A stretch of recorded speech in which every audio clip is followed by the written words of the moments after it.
Breaking news చూస్తున్నాం. వరంగల్ జిల్లా చెన్నారావుపేటలో ఉద్రిక్తత తలెత్తింది. పంచాయతీ పాలక మండలి ప్రమాణ స్వీకార కార్యక్రమంలో గొడవ జరిగింది.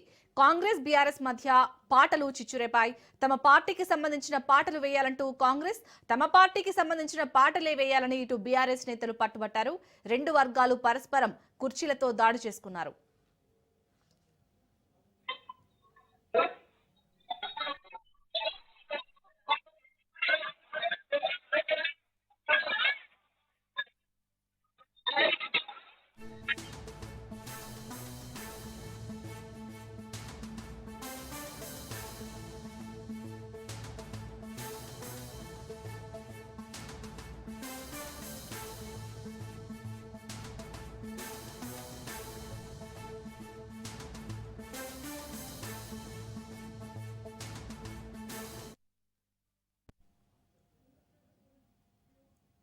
రైట్, ఇటు వరంగల్ జిల్లా చెన్నారావుపేటలో అయితే ఉద్రిక్తత తలెత్తింది. దీనికి సంబంధించి పూర్తి డీటెయిల్స్ మా ప్రతినిధి చంద్రశేఖర్ అందిస్తారు. చంద్రశేఖర్.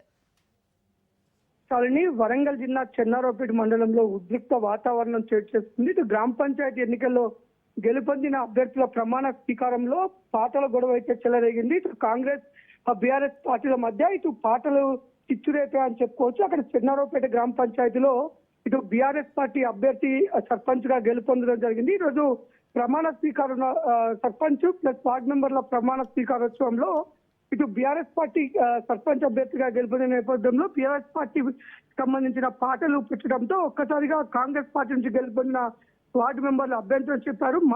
మేము కూడా ప్రమాణ స్వీకారం చేస్తున్నాము, ఒక బీఆర్ఎస్ పార్టీ పాటలు పెడితే కుదరదు, ఇటు కాంగ్రెస్ పార్టీ పాటలు కూడా పెట్టాలని చెప్పేసి మా పాటలు పెట్టాలంటే మా పాటలు పెట్టాలని చెప్పేసి ఇరు వర్గాలు పరస్పరం వాదన చేసుకోవడం కాకుండా ఒకరికొకరు ఘర్షణ పడటం జరిగింది. ఈ నేపథ్యంలో ఈ పంచాయతీ కాస్త పోలీస్ స్టేషన్ చేరింది. ప్రస్తుతం పోలీసులకు ఒకరిపై ఒకరైతే పరస్పరం ఫిర్యాదు చేసుకున్నారు. ప్రస్తుతం పోలీసులు అయితే ఫిర్యాదు పైన విచారణ చేస్తున్నారు. ప్రస్తుతం గొడవ అయితే సద్దుమణిగింది. పోలీసులు విచారణ చేసిన తర్వాత వారిపైన చర్యలు తీసుకుంటామని పోలీసులు చెప్తున్న పరిస్థితి అయితే ఉంది. ప్రస్తుతం గ్రామ పంచాయతీ ఎన్నికల్లో ఈరోజు గెలుపొందిన అభ్యర్థుల ప్రమాణ స్వీకారం అయితే పాటల చిచ్చుతో ఘర్షణ వాతావరణం అయితే చోటు చేసుకుంది. Right, thank you Chandrashekar. Telangana భవన్లో మాజీ మంత్రి హరీష్ రావు మాట్లాడుతున్నారు. లైవ్ లో చూద్దాం. కేసీఆర్ గారు చాలా గొప్పగా ఆయన మాట్లాడుతూ ఒక మాట అన్నారు, తెలంగాణకు నొక్కుబడనీయను అన్నాడు. తెలంగాణకు నొక్కుబడనీయను అని కేసీఆర్ గారంటే ఈ ముఖ్యమంత్రికి, ఈ సాగునీటి మంత్రికి ఎందుకంత నొప్పి కలిగిందో నాకు అర్థమవుతలేదు. ఎందుకంటే తప్పు చేసింది కనుక మీకు నొప్పి కలిగింది, రాష్ట్రానికి మీరు అన్యాయం చేసింది కనుక, సురుకు తగిలింది కనుక, మీరు సమాధానం లేదు కనుక ఫ్రస్ట్రేషన్లో ఆ చిల్లర మాటలు మాట్లాడినారు. కేసీఆర్ గారి వ్యాఖ్యలతో రేవంత్ రెడ్డి తెలంగాణ ద్రోహిగా నిన్న స్పష్టంగా రాష్ట్ర ప్రజల ముందు కేసీఆర్ గారు నిలబెట్టారు. ఉత్తమ్ కుమార్ రెడ్డి గారు ఉత్తర కుమారుడుగా నిన్న తేలిపోయినటువంటి పరిస్థితి. ఇప్పుడు అనేక అంశాలు మాట్లాడిన నిన్న కేసీఆర్ గారు, అరే మేమున్నప్పుడు ఫస్ట్ క్యాబినెట్లోనే 2000 రూపాయల పెన్షన్ ఇస్తామంటే ఇచ్చి చూపినాం, మరి నీ 4000 పెన్షన్ ఎందుకు ఇస్తలేవు? ప్రజలకు బాండ్ పేపర్ మీద రాసిచ్చినావు కదా, గ్యారంటీ కార్డు ఇచ్చినావు కదా, 2 ఏళ్ళు అయిపోయింది, 4000 పెన్షన్ ఏమైందని కేసీఆర్ గారు అడిగారు. దానికి సమాధానం చెప్పిండ్రా మీరు? ఎందుకు ఆ చిల్లర మాట్లాడుతున్నారు? మహిళలకు మహాలక్ష్మి 2500 ఇస్తామన్నారు, ఇంకెప్పుడు ఇస్తారు, 2 ఏళ్ళు అయిందని ప్రధాన ప్రతిపక్ష నాయకుడిగా వారు లేవనెత్తారు. What is the answer? ఎందుకు ఇవ్వడం లేదు? కాంగ్రెస్ పార్టీకి అపారమైన అనుభవం ఉన్నది, నిధులు ఎలా సమీకరించాలో ఎలా ఇవ్వాలో మాకు బాగా తెలుసని ఎన్నికల ముందు చెప్పింది కదా. ఏమైంది మీ అనుభవం? మీ అనుభవం అంతా దోపిడీకి, కమిషన్లకు, వాటాలకు, లూటీలకే సరిపోతుందా? అరే ఎరువులు దొరుకుతలేవు, బీఆర్ఎస్ ఉన్నప్పుడు ఆటో డ్రైవర్కి ఫోన్ చేస్తే ఇంటికాడ ఎరువుల బస్తాలు దించిపోయినరు, బాయికాడ దించిపోయినరు. కాంగ్రెస్ వచ్చినాక మళ్ళీ చెప్పులు లైన్లో పెట్టే పరిస్థితి వచ్చింది. మళ్ళీ యాపులేంది, మ్యాపులేంది, రైతులను ఎందుకు గోసబెడుతున్నారు అని కేసీఆర్ గారు మాట్లాడారు. దానికి సమాధానం ఏది? అరే ఫార్మా సిటీ అనేటువంటిది ఎందుకు, దాని ఇంపార్టెన్స్ ఏందో కేసీఆర్ గారు చెప్పారు. నగరంలో ఉన్నటువంటి జీడిమెట్ల కానీ అనేక రసాయనిక పరిశ్రమలు ఉన్నాయి, వాటన్నిటిని అక్కడ తరలించడానికి 5 ఏళ్ళు కష్టపడి చేసినాం. నీ ఇష్టం వచ్చినట్టు రియల్ ఎస్టేట్ వ్యాపారం చేయడం కాదు, హైదరాబాద్ ప్రజల శ్రేయస్సు కోసం ఫార్మా సిటీని అక్కడికి పెట్టాలనుకున్నాము అని చెప్పిండ్రు. దాని మీద ఏది మీ ఆన్సర్ ఏది? ఆయనేమో ఒక స్టేట్స్మెన్ లాగా ఈ రాష్ట్ర ప్రయోజనాల కోసం, ఈ హైదరాబాద్ ప్రయోజనాల కోసం కేసీఆర్ గారు మాట్లాడారు. కానీ రేవంత్ రెడ్డి గారిది అంత సొల్లు మాటలు. ఆర్థిక అరాచకత్వం బీఆర్ఎస్ పాలనలో అని నిన్న రేవంత్ రెడ్డి గారు మాట్లాడినారు. అరే నిన్నగాక మొన్న నువ్వు గ్లోబల్ సమ్మిట్ పెడితే గ్లోబల్ సమ్మిట్కి వచ్చిన టోనీ బ్లేర్, బ్రిటిష్ మాజీ ప్రధానమంత్రి గారు ఏం చెప్పిన రేవంత్ రెడ్డి గారు? ఒకసారి వీడియో పెట్టుకొని చూడు మర్చిపోతే. ప్రముఖ ఆర్థిక రంగ నిపుణులు, ఆర్బీఐ గవర్నర్ గౌరవనీయులు సుబ్బారావు గారు ఏం చెప్పిండ్రు? ఒక్కసారి ఆ వీడియో చూడు. కొత్త రాష్ట్రమైన తెలంగాణ అద్భుతంగా ఆర్థిక ప్రగతిని సాధించింది, 3 రెట్ల జిఎస్డిపిని సాధించింది, 3 రెట్లు పర్ క్యాపిటా ఇన్కమ్ పెరిగింది అని కేసీఆర్ పాలనను నువ్వు పిలుచుకున్నటువంటి అతిథులే నిన్ను కూర్చోబెట్టి నీ సమక్షంలోనే చెప్పింది కదా. ఇంకా సిగ్గు లేకుండా ఏం మాట్లాడుతున్నావు?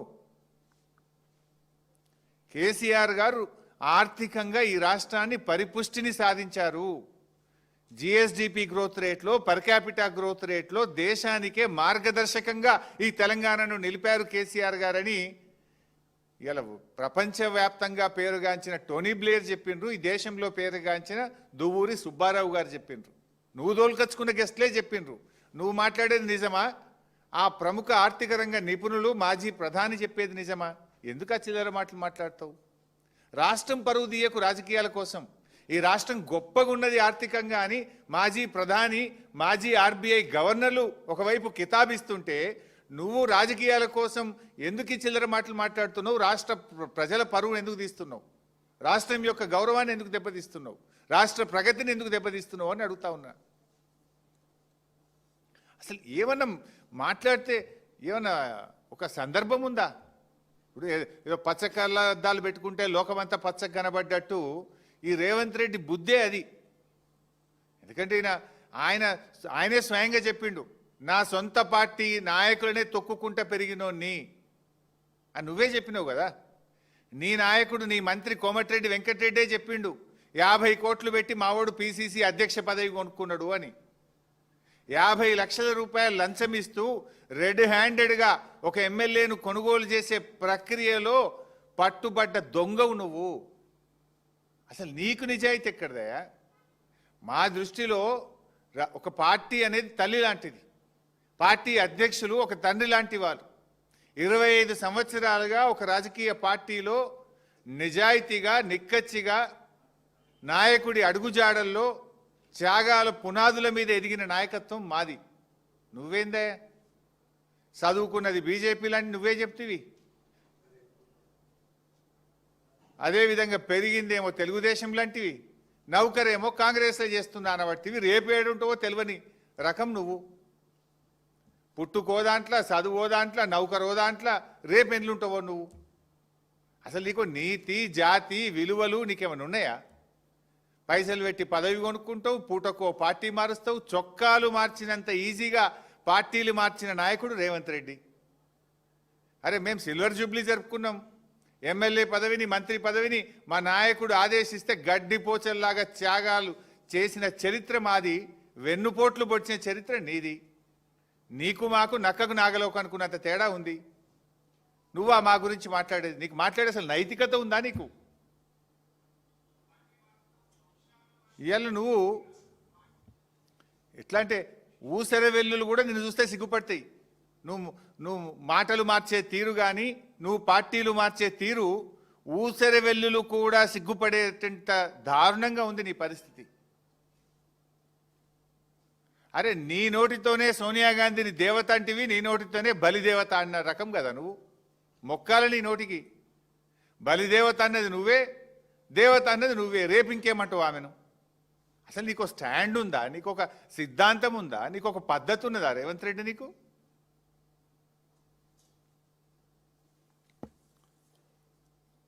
ఈరోజు నిన్న రేవంత్ రెడ్డి అన్ని అబద్ధాలే. కాళేశ్వరం లేకుండానే ఈ రాష్ట్రం అట ధాన్యం ఉత్పత్తిలో దేశంలో నంబర్ 1 చేసినట్టు నువ్వు చేసినావు. నువ్వు రాకముందే 2022-23 ఇది అఫీషియల్ డాటా.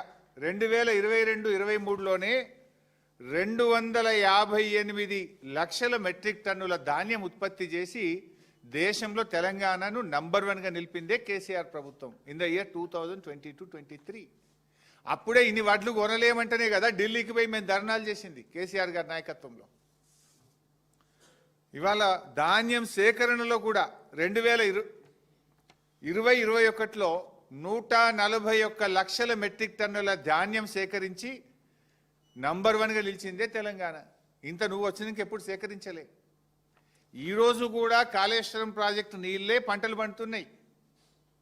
ఇప్పుడు మల్లన్న సాగర్ కింద పండే పంట కాళేశ్వరం కాదా? రంగనాయక సాగర్ కింద పండే పంట కాళేశ్వరం కాదా? అనంతగిరి కింద పండే పంట కాళేశ్వరం కాదా?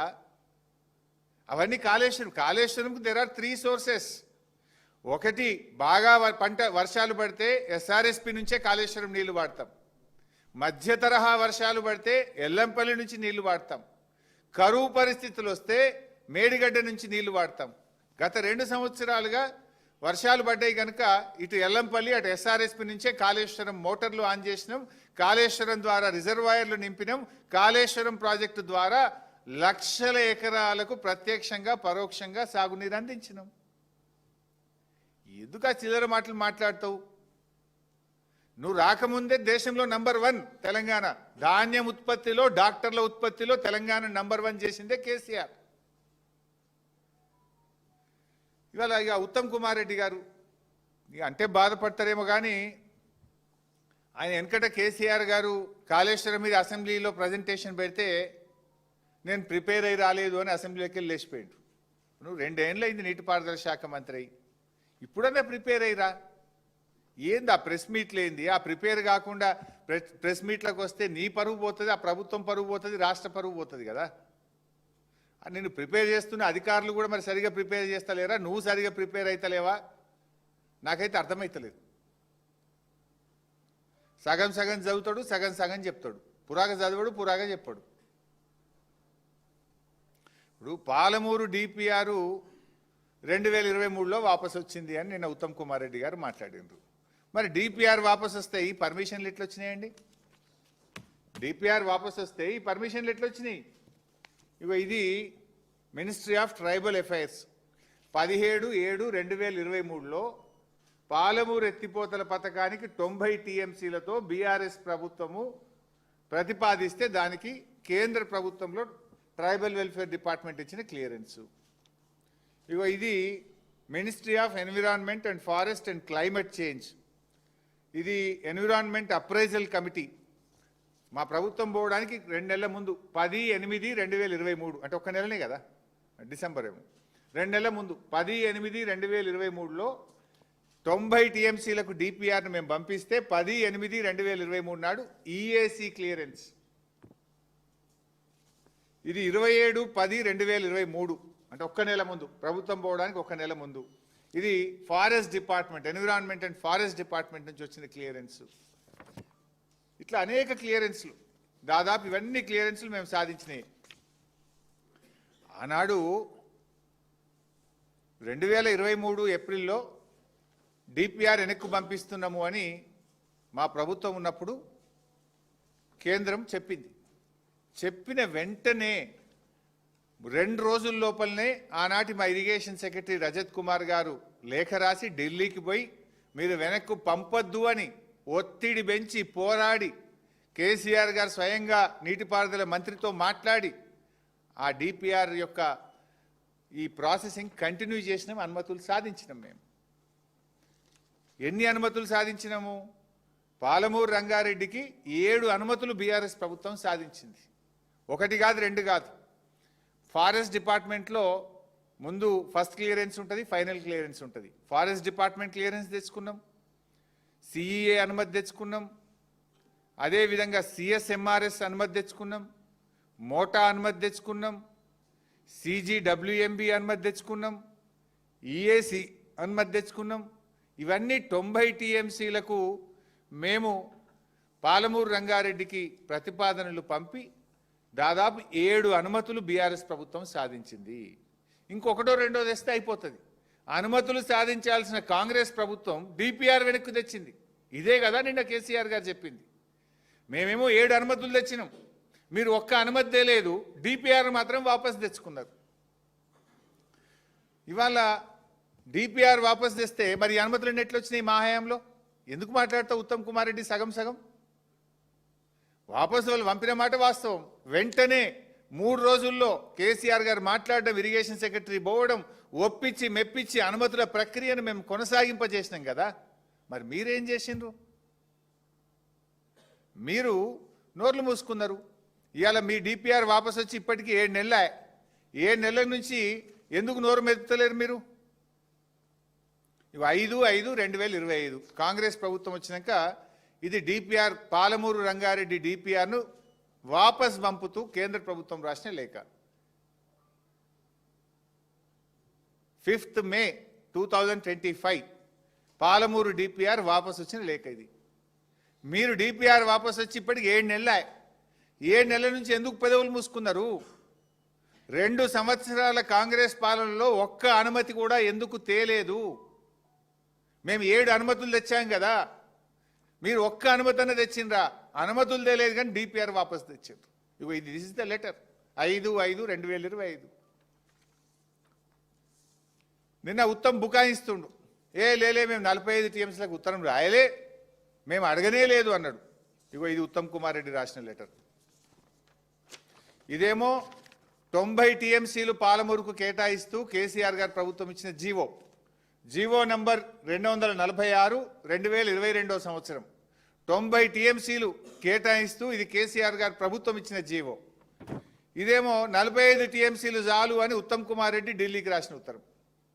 45 చాలు అని ఉత్తరం రాసిన ఢిల్లీకి. మొత్తం అంటే టైం వేస్ట్ కానీ page number 2 paragraph number 4. In view of the above, it is requested to kindly accord appraisal of the DPR of PRLIS with a utilization capacity of 45 TMC.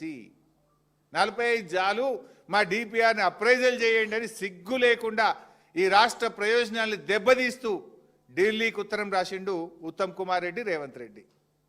తలకాయ ఎడబెట్టుకుంటారు ఇప్పుడు మీరు. మేము ఉత్తరమే రాయలేదన్నావు కదా, ఇది మీరు రాసిన ఉత్తరమే, సంతకం మీదే ఉత్తమ్ కుమార్ రెడ్డి గారి సంతకం నీది కాదా? ఇది నువ్వు రాసిన సంతకమే, నువ్వు పెట్టిన సంతకమే. మంచిగా చూడండి భయ్. 45 జాలని మేమేమో 90 టీఎంసీలకు 7 అనుమతులు తెస్తాం, నువ్వేమో డిపిఆర్ వాపస్ తెస్తావు, సగం జాలు 45 జాలని ఉత్తరం రాస్తావు.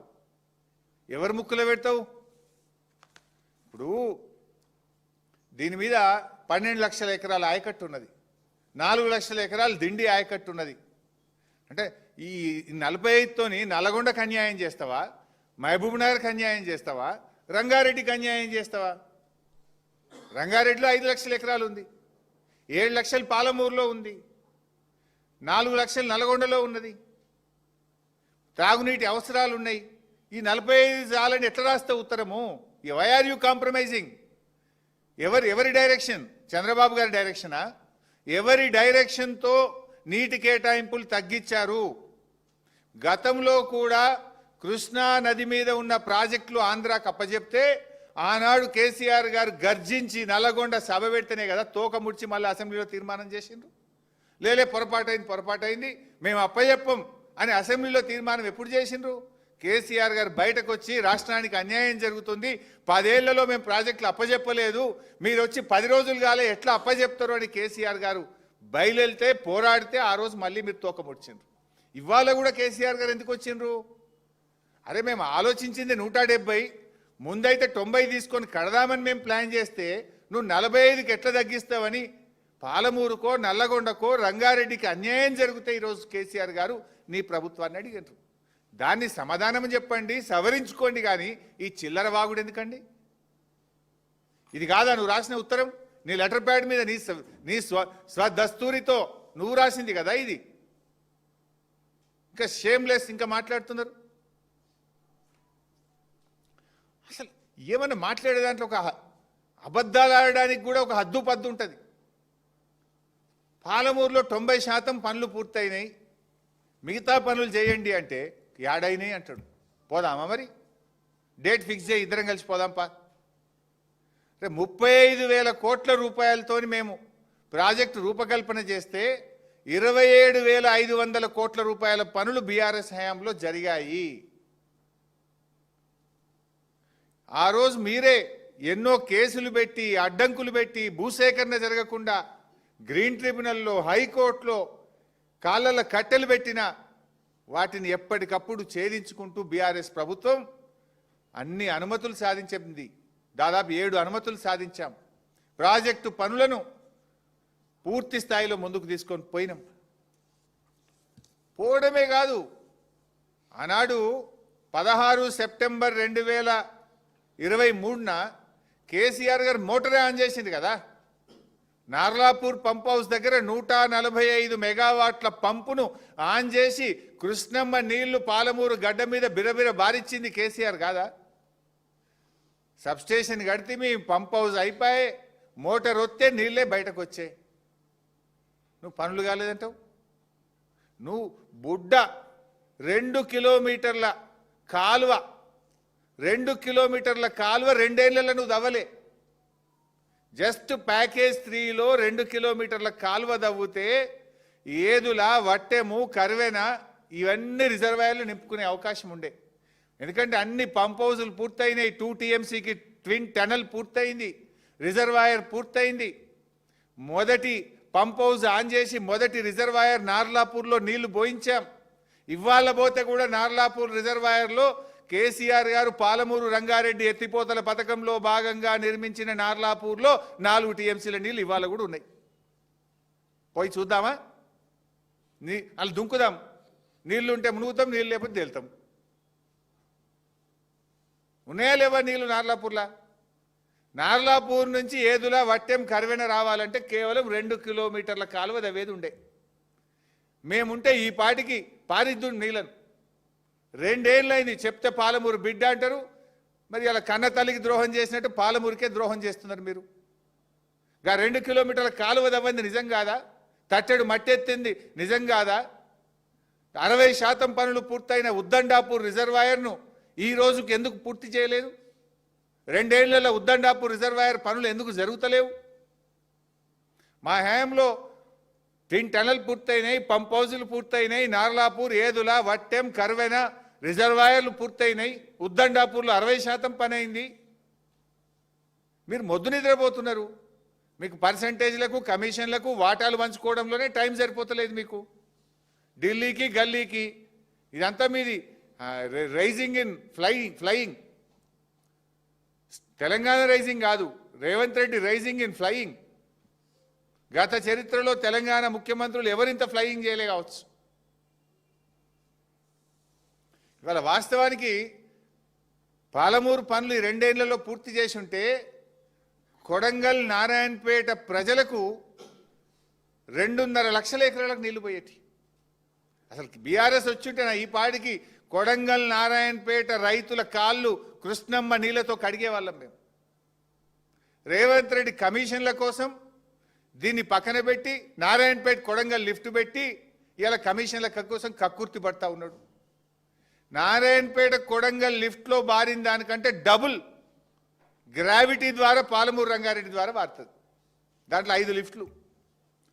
దీంట్లో ఉత్తదే కాలువ దవ్వుతే కాలడ్డం పెడితే నారాయణపేట కొడంగల్లో 2.5 లక్షల ఎకరాలకు నీళ్లు పారుతాయి. అంటే నీ స్వార్థం కోసం, నీ కమిషన్ల కోసం ఇవాళ ఈ కాలువలు దవ్వకుండా పాలమూరు జిల్లాకు నువ్వు అన్యాయం చేస్తున్నావు.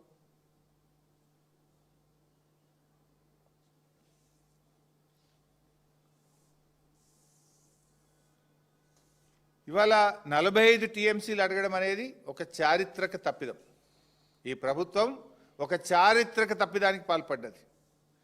దివాలా కోరు కాంగ్రెస్ ప్రభుత్వం అని చెప్పొచ్చు. ఎందుకు? చంద్రబాబును చూసి భయపడుతున్నారా? ఢిల్లీలో కేంద్ర ప్రభుత్వాన్ని చూసి రేవంత్ రెడ్డి భయపడుతున్నాడా? దేనికోసం తగ్గించుకుంటున్నారు?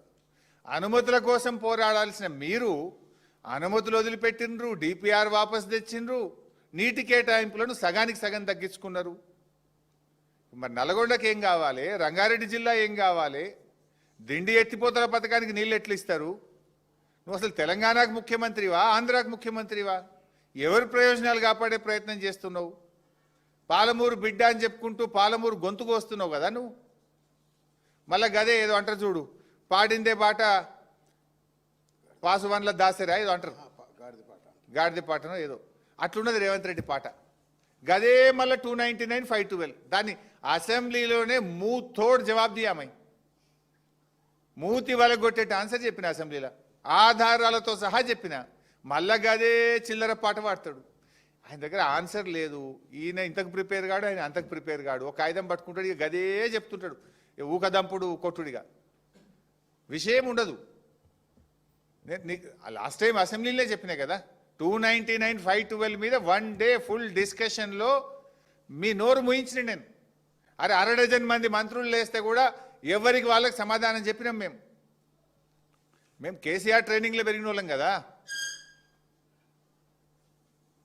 299 512లో ఆనాడు అసలు ఈ 299 512 ఏడికెళ్ళి వచ్చిందండి? కాంగ్రెస్ ద్రోహం కదా. కాంగ్రెస్ పార్టీ ఆనాడు మరణ శాసనం రాసింది. ఇగో ఇది 2013లో కాంగ్రెస్ ప్రభుత్వము అసెంబ్లీలో పెట్టిన డాక్యుమెంట్. ఇది నాది కాదు, 2013 నాటి కాంగ్రెస్ ప్రభుత్వం. అందులో ఉత్తమ్ కుమార్ రెడ్డి, బట్టి గారు, శ్రీధర్ బాబు గారు వీళ్ళందరూ ఉన్నారల్లా. నాటి కాంగ్రెస్ ప్రభుత్వం అసెంబ్లీలో పెట్టిన డాక్యుమెంట్ ఇది. This is not my document. రాష్ట్ర ఏర్పాటుకు కొద్ది రోజుల ముందు తెలంగాణకు కృష్ణమ్మ నదిలో 299 టీఎంసీల కేటాయించినము, ఆంధ్రాకు 512 టీఎంసీలు కేటాయించినమని కాంగ్రెస్ పార్టీ అసెంబ్లీలో పెట్టిన డాక్యుమెంట్ ఇది. ఈ 299కు ఆజ్యులే Congress party. This is not my document, this is assembly document. అయినా బీఆర్ఎస్ పార్టీ ఊరుకోలే. మీరు కాంగ్రెస్ పార్టీ ఆనాడు, నేను కేసీఆర్ గారు డీటెయిల్గా చెప్పారు, నేను వాళ్ళకి బోను. అప్పర్ కృష్ణ ఆ ప్రాజెక్టులన్నీ ఎట్లా తెలంగాణకు అన్యాయం చేసిందో కేసీఆర్ గారు వివరంగా చెప్పారు. అయితే కేసీఆర్ గారు ఈ తెలంగాణ కాంగ్రెస్ అన్యాయం చేసింది, రాష్ట్రం ఏర్పడ్డ తర్వాత దీన్ని ఎట్లా చెయ్యాలని చెప్పి రాష్ట్రం ఏర్పడ్డ 42 రోజుల్లో within 42 days, that is the commitment of KCR. June 2న ఆయన ప్రమాణ స్వీకారం చేసిండ్రు. కొత్త రాష్ట్రము, అధికారులు తేలలేదు, ఆఫీస్ తేలలేదు, ఎవరు కూర్చోవాలనో తెలియదు. బట్ ఆయన కమిట్మెంట్, ఆయన డెడికేషన్. జూన్ 2న ప్రభుత్వం ఏర్పడితే జూలై 14 2014 స్వయంగా కేసీఆర్ గారు ఢిల్లీకి వచ్చి ఆనాటి కేంద్ర మంత్రి ఉమాభారతి గారిని, ఆనాటి ప్రధానమంత్రి గారిని కలిసి మాకు ఈ 299 పేరిట అన్యాయం జరిగింది, రాష్ట్ర పోరాటమే నీళ్ల కోసము, మాకు సెక్షన్ 3 కింద వెంటనే కృష్ణా నదీ జలాలు పునః పంపిణీ చేయండి ఆనాడు 811. ఈ 811 టీఎంసీలను మల్ల పంచాల 2 రాష్ట్రాల మధ్య. లేదు బ్రిజేష్ తీర్పు ప్రకారం ఆ 1005 టీఎంసీలను మాకు 2 రాష్ట్రాల మధ్య పంచాలని రాష్ట్రం ఏర్పడ్డ 42 రోజుల్లో ఢిల్లీకి పోయి పోరాడిన నాయకుడు KCR. That is his commitment. డిపిఆర్లు వాపస్ తెచ్చిన వాళ్ళు మీరు, ఢిల్లీకి పోయి